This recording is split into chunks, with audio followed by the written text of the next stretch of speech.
నమస్కారం అండి, నా పేరు డాక్టర్ సువర్చల, జీవా ఫర్టిలిటీ సెంటర్స్ లో సైంటిఫిక్ డైరెక్టర్ని. హిస్ట్రోస్కోపీ అంటే ఒక డయాగ్నోస్టిక్ టూల్, చిన్న సర్జికల్ ప్రొసీజర్. ఇందులో కెమెరా ద్వారా, ఒక దూర్బిన్ ద్వారా సర్జరీ చేయడం జరుగుతుంది. ఈ కెమెరాని మీ గర్భసంచిలోకి వేసి, గర్భసంచిలో ఫైబ్రాయిడ్స్, ఎడినాయిడ్స్ లేదా సెప్టమ్ అంటే ఒక చాలా చిన్న గోడలాగా ఉందా, దీనివల్లనే మీకు మిస్క్యారేజెస్ అవుతున్నాయా, దీనివల్ల ఎక్కువ బ్లీడింగ్ అవుతుందా, దీనివల్లనే ప్రెగ్నెన్సీ రావట్లేదా అనేది కనిపెడతారు. ట్యూబ్స్ బ్లాక్ ఉన్న ఈ హిస్ట్రోస్కోపీ ద్వారా, కెమెరా ద్వారా చూడొచ్చు.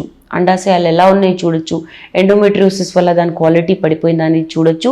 అదే దాంట్లో మనం దాన్ని ఆపరేట్ చేసాం అనుకోండి, ఫైబ్రాయిడ్స్ తీసేసాము, ఎండోమెట్రియోసిస్ ఎఫెక్ట్ తగ్గించాం, ట్యూబ్స్ ఓపెన్ చేసాం అనుకోండి, దాన్ని ఆపరేటివ్ హిస్ట్రోస్కోపీ అంటారు. చూసేటప్పుడు డయాగ్నోస్టిక్, దాన్ని సర్జికల్ గా బాగా చేస్తున్నప్పుడు ఆపరేటివ్ హిస్ట్రోస్కోపీ అంటారు. ఈ ప్రొసీజర్ తో ప్రెగ్నెన్సీ వచ్చే అవకాశాలు చాలా బాగా పెరుగుతాయి. ఇంకా వివరాల కోసం తప్పకుండా జీవా ఫర్టిలిటీ సెంటర్స్కి వచ్చేయండి. Thank you.